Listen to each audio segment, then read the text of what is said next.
Good evening guys, welcome to our YouTube channel SSC mathematics. SSC mathematics पर आपका हार्दिक स्वागत है। कल हमने क्वेश्चन नंबर 109 तक कर लिए थे। आज हम क्वेश्चन नंबर 110 से करना स्टार्ट करेंगे। किसी कमीज तथा पैंट के अंकित मूल्य 1:2 में है। देखो यार, एक कमीज है, ठीक है, एक पैंट है, ठीक है ना। देखो इनके जो मूल्य है ना वो किस अनुपात में है, इसका 1 है तो इसका 2 है मूल्य। अब देखो उसने क्या कहा, दुकानदार कमीज पर 40% की छूट देता है। कमीज पर 40% की छूट यानी कि 1 गुणा 60/100। 40 की छूट हो गई तो कितना बचा, 100 में से माइनस कर दूंगा जब 60 बचा ना। अब देखो नीचे 100 आ रहा, यहाँ ये 2 जीरो ऊपर से नहीं कट सकते, तो क्यों ना यार इसको 100 मान लो, इसको 200 मान लो। अनुपात तो अभी भी 1:2 ही रहा ना, तो ये 100 हो गया। 100 से 100 कट गया, यानी कि जो 100 रुपए की मूल्य की कमीज थी ना वो उसने 60 रुपए में बेच दी, है ना। अब वो क्या कह रहा है, देखो अगली बात, तथा कमीज और पैंट दोनों मिलाकर। कमीज और पैंट दोनों मिलाकर। अच्छा एक बात सोचो, तुम एक दुकान पे गए, कमीज 100 रुपए की पड़ी, पैंट 200 रुपए की पड़ी। मतलब कहने का ये है, जब तुम किसी दुकान पे गए ना, कमीज जो थी ना उसके जो कवर पे रेट लिखा हुआ था, जो एमआरपी लिखा हुआ होता है वो 100 रुपए था। ऐसी पैंट का जो एमआरपी था वो 200 रुपए था। तो दोनों का एमआरपी कितना हो जाएगा यार, 300 हो गया ना, है ना। तो देखो अब तुमने कहा कि मुझे दोनों चीज़ चाहिए, तो दुकानदार ने कहा ठीक है इस पर 300 रुपये लिखा हुआ, लेकिन मैं आपको 30% की छूट दे रहा हूँ। तो 30% की छूट के हिसाब से 300 का 70/100, क्योंकि 30% की छूट है, 0 7 21 0। उसने क्या कहा, तुम कमीज लोगे तो 60 की दे दूंगा 40% छूट दे करके, दोनों लोगे तो मैं तुम्हें 30% की छूट दूंगा, 300 पे 210 की ले जाना फिर, है ना। इस तरह से उसने कहा। एक बात ध्यान से सुनना, 100 रुपए की कमीज जो थी वो 60 रुपए में देने लग रहा तुम्हें, और 300 रुपए के जो दोनों थे ना शर्ट और पैंट, उसको 210 रुपए में देने लग रहा। तो उसने कहा पैंट पे कितनी छूट दे रहा हो। अच्छा एक बात बताओ, कमीज पर 60 रुपए की, दोनों कमीज पर मिल रहे तुम्हें 60 रुपए पे, और तुम्हारा 210 में दोनों चीज़ मिल रही है, तो माइनस करके लिख देगा ना यार इसमें। आप कितना आ गए, यह आ जाएगा तुम्हारा 150, है ना। देखो बात ध्यान से सुनना, अगर दोनों पैंट और शर्ट दोनों 210 रुपए की मिल रही है और शर्ट उसमें से 60 रुपए की है, तो जाहिर सी बात है 150 रुपए की तुम्हारी कितनी होगी, पैंट होगी ना। उसने यही पूछा पैंट पर दी गई छूट कितनी है, पैंट पर दी गई छूट कितनी है। एक बात ध्यान से सोचो यार, 200 रुपए की कोई चीज़ थी 150 पे होगी, ठीक है ना, तो छूट कितना होगा, डिस्काउंट परसेंट ही तो होता है छूट, कितना होगा 200 नीचे, ऊपर कितना अंतर, कितने की छूट आ गई, 50 रुपए के ऊपर छूट गुणा 100, 0 से 0 0 से 0, 50/2 मतलब 25% इसका आंसर। क्वेश्चन नंबर 110 देख ले, 111 देख लेते हैं। एक पेन का अंकित मूल्य 12 रुपए है, इस पर 15% का बट्टा। एक बात सोचो, देखो यार, एक अंकित मूल्य जो था ना उसका 12 रुपए था, है ना। मैंने तुमसे एक बात बताई थी यार, देखो एक फॉर्मूला बताया था मैंने तुमसे, विक्रय मूल्य बराबर होता है तुम्हारा अंकित मूल्य गुणा 100 माइनस बट्टा अपॉन 100। अब चाहे वो बट्टा एक बार आ रहा हो, चाहे वो 2 बार आ रहा हो, कितनी बार भी आ रहा हो उसमें लेके चलना है ना। देखो विक्रय मूल्य अगर मुझे निकालना हो तो उसने क्या कहा, अंकित मूल्य 12 रुपये, अंकित मूल्य कितना है 12 रुपये, 15% का बट्टा दिया गया है, 100 माइनस 15 कितना होगा यार, देखो 85%, ठीक है, 85/100। इस पर तुम्हारा इसका मूल्य इतना हो जाता है, तो उसने दूसरा बट्टा दिया, वो यही पूछ रहा कि वो दूसरा बट्टा उसने कितने रुपए का दिया। अगर उसका विक्रय कितना हो गया, 8.16 हो गया, कोई दिक्कत नहीं है। पॉइंट हटाया, नीचे तुम्हारा 100 आ गया, 100 से कट गया 100 यहाँ पे, है ना। 17×5 = 85 और 17×4 = 68, 17×8 = 12×4 = 48, कितना हो गया 4 बराबर 100 माइनस डी अपॉन 100 होने लग रहा, और गुणा है तुम्हारा 5, ये 5 था ना, तो ये 100 की इससे गुणा हो जाएगी तो कितना हो जाएगा 400, जब 5 के अंदर गुणा करूंगा तो 500 माइनस 5d, तो 5d बराबर कितना आ जाएगा 100, और d बराबर कितना आ जाएगा यार 20% हो गया ना उसका बट्टा, तो 20% क्या हो जाएगा, इसका आंसर हो जाएगा। क्वेश्चन नंबर 112 देख लेते हैं अब। एक व्यापारी इतने रुपए अंकित मूल्य वाली किसी वस्तु को 20% तथा 5% के क्रमवार बट्टों के साथ खरीदता है, इसकी मरम्मत। देखो यार विक्रय कितना हो जाएगा यहाँ से, अगर मैं इसका मतलब एसपी निकालूंगा, मतलब विक्रय मूल्य 25,000 पर तुम्हारा 20%, 80/100, 5% 95/100, 0 से 0 0 से 0 0 से 0 0 से 0, 25×8 = 200, तो 2 की गुणा 2 पंजे आ जाएगा, 2 9 18 और 1 19, 19,000 रुपये उसका क्या हो गया, विक्रय मूल्य हो गया, है ना। अब वो क्या कह रहा है, खरीदता है, वह इसकी मरम्मत पर 1,000 रुपये दिया कर देता है। अब एक बात ध्यान से सुनना यार, तुम कोई चीज़ खरीद के लाए 19,000 की, है ना, तो तुम्हारे लिए तो उसका सीपीयू हुआ ना वो, है ना। तो देखो इस पर उसने क्या करा, 1,000 रुपये खर्च कर दिए, तो कितने हो गया मतलब कि जाहिर सी बात है, तुमने कोई चीज़ खरीदी, उस पर उसकी सर्विस कराने में तुमने 1000 रुपये खर्च कर दिए, तो जाहिर सी बात है ना, तुम्हें जो तुम्हें मतलब कि क्रय मूल्य पड़ा वो तुम्हें 2000 का पड़ा ना, सॉरी 20,000 का, क्योंकि तुमने उस पर 1000 रुपये खर्च भी तो करे, और फिर उसने उसे 25,000 में बेच दिया। देखो विक्रय कितना हो गया, फिर उसने जो उसका विक्रय किया वो कितने में कर दिया, 25,000 में। तो जीरो से ये जीरो कट गया, 5 चौक 20 हो गया और 5 पंजे 25 हो गया, 4:5 आ गया। ये क्या था, क्रय मूल्य, ये क्या था, विक्रय मूल्य। उसने क्या पूछा, लाभ अथवा हानि, तो लाभ हो रहा ना यार, देखो 4 रुपये की कोई चीज़ तुमने 5 में बेच दी, 4 के बेस पर 1 का लाभ गुणा 100 कितना हो जाएगा, 25% इसका आंसर हो जाएगा। क्या हो जाएगा, 25% लाभ हो जाएगा। क्वेश्चन नंबर 13 देख लेते हैं। एक व्यापारी पंखों पर वास्तविक मूल्य से 40% मूल्य अंकित करता है, ठीक है ना। वास्तविक मूल्य मतलब सीपी, एसपी, एमपी। देखो ध्यान से देखना यार, वास्तविक मूल्य से 40% अधिक, वास्तविक मूल्य अगर मैं 100 मान लूँ तो इससे 40% अधिक अंकित करता है, तो इसका मतलब 140 रुपये अंकित करता है वो, तथा इस पर 15% का बट्टा देता है। देखो 15% का बट्टा, मैंने कहा था ना 100 में से घट के आएगा, तो इसका मतलब 140 का तुम्हें 85/100 निकालना है कि नहीं, क्योंकि 15% का बट्टा दे रहा है। अगर यहाँ पे किसी वजह से एमपी मैंने 100 माना हुआ होता तो मैं डायरेक्ट यहाँ 85 लिख देता इसका एसपी, लेकिन यहाँ पे 140 है इसलिए निकालना पड़ेगा। 0 से 0, 2 सत्ते 14, 2 पंजे 10, 5 से कट गया 17 बार, 17 सत्ते 119, ठीक है। वह कितने प्रतिशत लाभ कमाता है, देखो साफ दिखाई दे रहा है यार, कितने प्रतिशत लाभ कमाता है। 100 के बेस पे तुमने 19% का लाभ कमा दिया ना, ये कितना हो गया लाभ। अगर तुम इसे निकाल के भी देखोगे ना, लाभ परसेंट बराबर लाभ बटे सीपी गुणा 100, तो भी 19% ही आएगा, ठीक है। क्वेश्चन नंबर 114 देख लेते हैं। एक घड़ी विक्रेता अंकित मूल्य पर 5% बट्टा देता है। यदि वह 7% बट्टा दे तो पहले से उसे इतने कम लाभ होगा।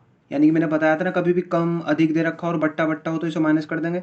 7 में से 5 गया तो कितना बचा, 2% का ही मान कितना है भाई, कितना है 30, 1% का मान कितना हो गया 15, उसका अंकित मूल्य हम जानते हैं 100 मानते हैं हम, तो कितना हो गया 1500, इसका डायरेक्ट आंसर आ जाएगा।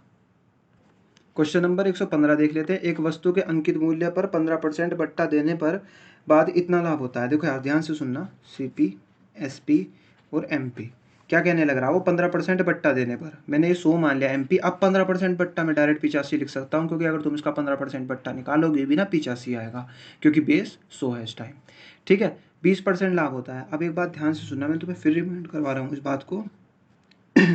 सीपी से एसपी से सीपी निकालना हो तो ऊपर 100, नीचे तुम्हारा 100 प्लस माइनस प्रॉफिट लॉब्लिक लॉस, ठीक है। और ये फॉर्मूला नहीं है कोई, ये एक तरीका ही है, मैंने बताया भी था, है ना। तो देखो एसपी कितना आने लग रहा है 85 गुणा 100, प्रॉफिट कितना है तुम्हारा 20%, 120, 20 छक 120, 20 पंजे 100। तो देखो यार बस यही तो थी बात, यही तो सॉल्व करके लिखना था तुम्हें, डायरेक्ट लिख देते यार इसे। 20% की तुम क्या करोगे, एक बार फ्रैक्शन वैल्यू निकाल लो, उसके बाद हो जाएगा, है ना। तो कितना होगा तुम्हारा 5 पंजे 25, हासिल लगे 2, 5 अट्ठे 40 और 2 42/6, इसका क्या आएगा सीपी। इसको गुणा भी मत करो यार तुम, क्या था 85 गुणा 5 था ना, 85 गुणा 5/6, डायरेक्ट लिखा, कोई दिक्कत नहीं है। हमारा सीपी कितना है 85 गुणा 5/6, उसके हिसाब से क्रय मूल्य इतना रुपए है, तो इसी यूनिट का मान तुम्हारा 153 हो गया। 85 पंजे 85 से कट गया है 7 नम, ठीक है ना, 9 बार, 5 पंजे 25, तो 1 यूनिट का मान कितना होगा 6 नम 54 5 पंजे 25, 5 गुणा 5, गुणा मत करो, आराम से कट जाएगा, कोई दिक्कत नहीं आएगी। तो अंकित मूल्य क्या होगा, अंकित मूल्य कितना माना था 100 माना था ना यार, 100 यूनिट का मान निकाल दो बस, 5 गुणा 100, 25 का 100, 4 देखो 6 नम 54, 54 की गुणा 4 से 4 चौक 16 लगा, 4 पंजे 20 21, कितना होगा 216 इसका आंसर। क्वेश्चन नंबर 116 देख लेते हैं। एक व्यापारी अपनी प्रत्येक वस्तु पर इतना मूल्य अंकित करता है कि इस मूल्य पर 20% छूट देने पर उसे 25% लाभ होता है। देखो सीपी, एसपी, एमपी, उसने कहा वो इतना मूल्य अंकित करता है। देखो 100 रुपये मैंने क्या कर लिया, मूल्य अंकित कर लिया, 20% छूट दे रहा है और फिर बेच रहा है, तो इसका मतलब 80 रुपये में बेच रहा है, 25% लाभ, 80 गुणा 100/25, 25 125 करो, 25 पंजे 125 चौका 100, ठीक है। देखो एक बार देख लेते हैं, 80 गुणा 100/125, 25 पंजे 125, 25 चौका 100, ये कट गया तुम्हारा 16 बार, 16 चौका 64, उसने खरीदे कितने में थी वो 64 रुपये में, ठीक है। यदि उस वस्तु का क्रय मूल्य 432 हो, ये क्या है अभी देखो 432 है तुम्हारा, ठीक है ना, 432, तो 432 उसका क्रय मूल्य है, हमारे हिसाब से क्रय मूल्य कितना है 64, तो 64 यूनिट का मान कितना हो जाएगा 432, एक यूनिट का मान कितना हो जाएगा 432 गुणा 64। उसने क्या पूछा, उसका अंकित मूल्य पूछा होगा उसने ना, इसमें मिसप्रिंट हुआ है, लिखा नहीं हमने थोड़ा, देखो 100 की मतलब अंकित मूल्य पूछने लग रहा है उसका वो, ठीक है। ये कट जाएगा इससे, हाँ कट जाएगा। 16 से काटो यार, देखो 16 दूनी बल्ली 16 सत्ते 112, 16 चौका 64, 4 से काटो 25 बार, 25 सत्ते 175, यहाँ से लेके 17 25 दूनी 50 67, ये कितना होगा 675, इसका आंसर हो जाएगा। क्वेश्चन नंबर 117 देख लेते हैं। किसी वस्तु के अंकित मूल्य पर 20% छूट देने से इसका विक्रय मूल्य इतना हो जाता है। देखो यार सीपी, एसपी, एमपी, एमपी मैंने 100 मान लिया, इस पे मैंने 20% की छूट दी तो 80 हो गया ना, और उसने कहा विक्रय मूल्य 24 हो जाता है। तो इसका मतलब जाहिर सी बात है 80 यूनिट का मान ही 24 है। ऐसे मत कर देना कि छोटे का बड़ा होता है, ऐसा कुछ नहीं है। जो क्वेश्चन में दिया होता है उसने जो एक्चुअल वैल्यू दी होती है वो इधर आती है ना। 1 यूनिट का मान 24/80, ठीक है। अंकित मूल्य इतने रुपया हो जाता है। 1 मिनट यार, ये मिसप्रिंट हो गया, थोड़ी मिस्टेक हुई, 1 मिनट, ये लाइन नहीं है इसमें, ठीक है। उसका विक्रय मूल्य 24 हो जाता है, तो 1 यूनिट का मान ही हो गया। अंकित मूल्य पर 30% छूट दिए जाने पर विक्रय मूल्य कितना होगा। देखो यार सबसे पहले तुम इसका अंकित मूल्य निकालो, कितना आ गया, 8 का मान 0, 8 ते 24, तो 3/10 गुणा 100, 0 से कट गया 0, तो अंकित मूल्य कितना आ गया यार इसका, 30 आ गया ना इसका अंकित मूल्य। अंकित मूल्य बराबर कितना आ गया, 30 रुपये। अब उसने क्या कहा, इस पर 30% की छूट दे दो यार। 30 पे तुम 30% की छूट दो कितना, 70/100 करोगे ना, 7×21, यही क्या निकल के आया इसका विक्रय, तो निकल के आया। क्योंकि छूट हमेशा किस पे दी जाती है, अंकित मूल्य पर, और जो छूट देकर तुम निकालोगे तो वो क्या निकलता है, विक्रय मूल्य निकलता है। नेक्स्ट क्वेश्चन देख लेते हैं। एक दुकानदार अपनी प्रत्येक वस्तु के अंकित मूल्य पर 15% छूट देता है। देखो सीपी, एसपी, एमपी, अंकित मूल्य पर 15% की छूट, तो 85 हो गया। 19% का लाभ कमाने हेतु 85 गुणा 100/119 करेंगे ना यार, 17×5 = 85, 17 × 119 कितना होगा तुम्हारा, 500/7 हो गया कितना, सीपी। उसने पूछा क्रय मूल्य से अंकित मूल्य कितना अधिक होगा। देखो क्रय मूल्य से सीपी ये रहा, एमपी ये रहा, 500/7 अनुपात तुम्हारा 100, क्योंकि 100 एमपी है, ये कितना है 500/7 है। तो देखो 0 से कट गया 0, 0 से कट गया 0, 5:7 आ गया इनका अनुपात, ठीक है। कितना दिखा यार, एक बात देखो, क्रय मूल्य से, किससे, क्रय मूल्य से, जिससे पूछा उसका जो आएगा वो नीचे आएगा, जिससे जिसके साथ आ गया वो नीचे। 5 कितना अधिक है, 2, 5 के साथ से कितना अधिक है, 2 ही तो अधिक है यार। 5 दूनी 10, 0 कितना आ गया, 40% अधिक है, ये इसका आंसर हो जाएगा। देखो इसको मैं एक दूसरे तरीके से भी देख सकते हैं ना। मैंने बताया था तुमसे कि अगर सीपी और एमपी का डायरेक्ट तुम्हें अनुपात निकालना हो तो सीपी को क्या करोगे तुम, 100 में से डिस्काउंट घटा दो, कितना, 85। अगर एमपी निकालना हो तो 100 में ना इसका जो, अगर एमपी निकालना हो तो 100 में अगर प्रॉफिट है तो जोड़ दो और लॉस है तो माइनस कर दो। क्या है, प्रॉफिट है ना 19 का, तो कितना हो गया 119। अनुपात निकालो, 17×5 = 85, 17×7 = 119। कितना अधिक है तुम्हारा अंकित मूल्य से, कितना अधिक है, 5 के बेस पे 2 अधिक है, गुणा 100, कितना आ गया 40%। ये इसकी बहुत अच्छा तरीका होता है, इसको देख लेना। क्वेश्चन नंबर 119 देख लेते हैं ना। क्या कह रहा है, देखो एक दुकानदार प्रत्येक वस्तु के क्रय मूल्य पर 10% छूट का दिखावा करता है, परंतु वह प्रत्येक वस्तु के मूल्य से 20% मूल्य अधिक कर देता है, वह कितना प्रतिशत लाभ कमाता। देखो CP era, SP era, MP era. MP मैंने 100 मान लिया, उसने क्या कहा 10% छूट का दिखावा करता है, तो कितना हो गया यार, 90 हो गया ना एसपी, है ना। अब जब तुम्हारा 90 एसपी हो गया, 1 मिनट रुको यार, देखो हाँ 90 इसका एसपी हो गया, 1 मिनट रुको, देखो यार इसको ना तुम सीपी को मानो यार 100, है ना, इससे मान के बात नहीं बनेगी। एक दुकानदार प्रत्येक वस्तु को मूल्य पर 10% छूट का दिखावा करता है, उसने क्या करा 10% छूट का दिखावा करा यार, है ना, परंतु वह प्रत्येक वस्तु के मूल्य में 20% की वृद्धि कर देता है। मतलब 20% की वृद्धि कर दी उसने प्रत्येक वस्तु के मूल्य में, 20% की वृद्धि कितनी बैठेगी, 120, है ना। उसने एमपी क्या करा, धोखे से 120 कर दिया, मतलब कि जो वो दिखावा कर रहा है उसके रूप में। और उसने क्या किया भैया, उसके बाद उसका पूछा उसने विक्रय, अगर मुझे इसका विक्रय निकालना होगा तो 10% की छूट देगा ना वो, कितना 10% की छूट का दिखावा करता है, लेकिन वो धोखे से क्या करता है कि 20% उसके मूल्य में वृद्धि कर देता है। तो 20% वृद्धि कर दी, है ना। अब वो छूट किसके हिसाब से मिलती है, एमपी पे जी तो मिलती है यार, 90/100, 100 से कट गए 0 से 0, 12×9 = 108। उसने कहा वह कितना प्रतिशत लाभ कमाता है। देखो यार 100 के बेस पे तो निकलता लाभ, 100 से 108 हो गया, कितना 8% लाभ हो गया ना, ठीक है ना। देखो यार तुम्हें सीपी मानना है 100, कोई चीज़ तुमने 100 रुपये में खरीदी और तुमने किसी को लालच दिया कि मैं तुझे 20% पे ये वस्तु दूंगा, लेकिन तुमने क्या करा, धोखे से 20% वृद्धि कर दी उसके मूल्य में ही, तो तुमने क्या करा 120 कर दिया ना, और इस पर ही तुमने 10% की छूट दे दी, 108, यानी कि 8% का लाभ। क्वेश्चन नंबर 120 देख लेते हैं। किसी घड़ी के अंकित मूल्य पर 20% छूट देने के बाद सीपी, एसपी, एमपी, 100 था तुम्हारा एमपी, 10% छूट दी 90, उसका घड़ी का मूल्य इतना हो जाता है, यानी कि 90 यूनिट का मान कितना है 108। ये कितना हो गया 12×9 = 108, ठीक है, एक यूनिट का मान 12। यदि छूट नहीं दी जाती, देखो एमपी कितना हो जाएगा, MP 100 यूनिट का मान कितना हो जाएगा भाई तुम्हारा 1200। ये क्या आ गया तुम्हारा MP आ गया। उसने कहा यदि छूट ना दी जाती तो दुकानदार को 20% का लाभ होता। देखो अगर छूट नहीं दी जाती ना तो जो तुम्हारा विक्रय मूल्य होता है वो तुम्हारा अंकित मूल्य के ही बराबर हो जाता है। खुद ध्यान से सोचो यार, कोई वस्तु तुमने देखा कि बिस्किट का पैकेट के जो ऊपर मूल्य था वो मैंने मान लिया 100 रुपये था, दुकानदार ने कहा मैं इससे बिल्कुल कम नहीं दूंगा, तो विक्रय मूल्य भी तो 100 ही हो गया ना फिर, है ना। अगर छूट नहीं दी जाती तो SP बराबर तुम्हारा MP हो जाता है। ठीक है, 20% का लाभ होता है। अब इसके ऊपर मैं 20% का लाभ निकाल दूँ, कितना आ गया 0, 0 से कट गया 0, 12 एकम 12, CP कितना हो गया 1000। ये पूछ रखा था उसने, है ना। घड़ी का क्रय मूल्य कितना है, कितना 1000। क्वेश्चन नंबर 121 देखते हैं। एक ट्रांजिस्टर के अंकित मूल्य से इतना कम कर देने के बाद भी दुकानदार को 15% लाभ होता है। क्रय मूल्य इतना, देखो CP SP, CP मैंने 100 माना, 15% का लाभ हो रहा है उसको, 15% का लाभ बता रहा हूँ, है ना।